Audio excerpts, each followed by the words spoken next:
like to say a special, great big howdy to you. This here's Lester, the answering machine. Keith ain't home right now. He's out doing an interview somewhere. But if you'll wait for the sound of my tone and leave your name and number, I'll see he calls you back. Much obliged, neighbor. First off, all I've ever wanted to be was a country singer. But in order to get in a band, you know, there were no drummers or electric bass players or steel guitar players in Sandy Hook, Kentucky. So in order to get in a band, that's actually how I got involved in bluegrass music. My brother and some other guys in Sandy Hook had a bluegrass band. And I was probably 12 or 13 at the time when I started playing bluegrass music. So actually what I'm doing now is what I started out doing. Well, I had the privilege of getting to know Lester real well. When I was working with Ralph Stanley, we were on the bluegrass circuit together, and I spent a lot of time with Lester and got to be real good friends with him. And as a matter of fact, I have a guitar that Lester gave me in 1974, which was a 1943 herringbone D28 Martin that he had played for years. So I kind of developed an imitation of Lester, which he was quite fond of. Yes, Lester answers my phone 24 hours a day. Anytime you call, you'll either get me or Lester.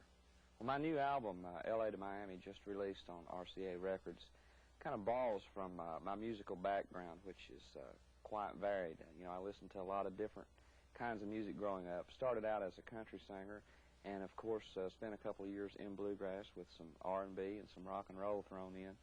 So I think this is a good example of everything combined in the Keith Whitley of today.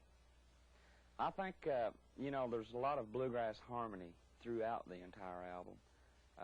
My favorite song is a song called Miami. That's my favorite thing that I've ever recorded. There's a little bit of R&B on a song called I've Got the Heart for You, and some acoustic bluegrass type music with a song called That Stuff. And it's just a kind of a combination of what I've done through the years, all rolled up into one thing. But if the sun comes up in the morning and the same old moon keeps coming out at night, I'm gonna drink this jawbreaker whiskey. I'm gonna live it up, I'm gonna be alright. I'm gonna let you love my troubles away. Think about troubles another day. I ain't gonna worry about that stuff tonight.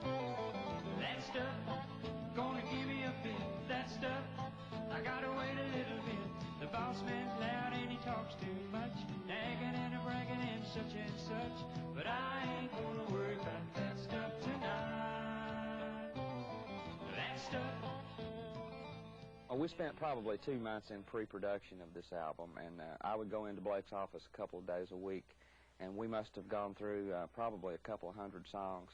And he really took time to find out what Keith Whitley was all about, and the things that I had done growing up. For instance, the bluegrass years, the rock and roll years, and of course the country years.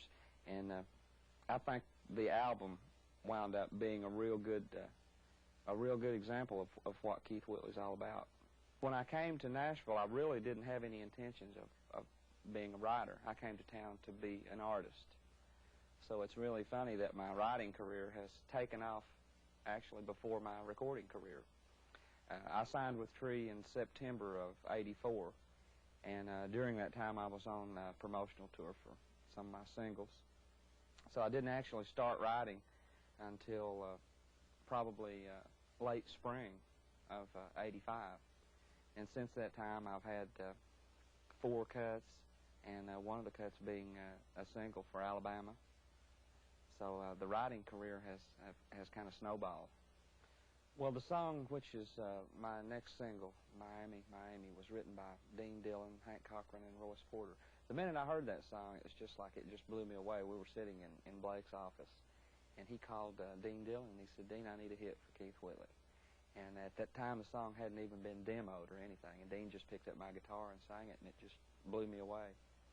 And I don't know, it's just a combination of the lyrics of the song, the melody, and then I think the bluegrass type harmony that we used, and then the contemporary sound of the guitar, just all the ingredients together I just, as I say, the song just blew me away from the start, and it's my favorite thing that I've ever recorded. Well, everybody talks about the California quakes. First time I felt their sea was in Miami. When Amy touched me, oh, it shook me. I told her I loved her and I wanted to stay.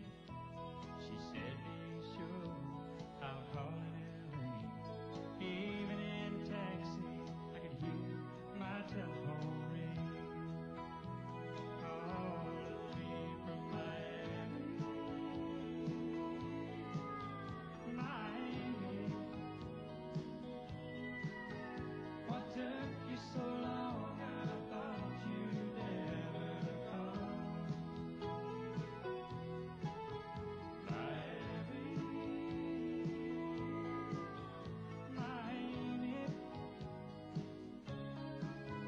Miami, Miami loves me after all. I think in talking about my new album, Lester would say, Friends, we got a brand new album here by our good buddy Keith Whitley on RCA Records. Goodness gracious, it's good.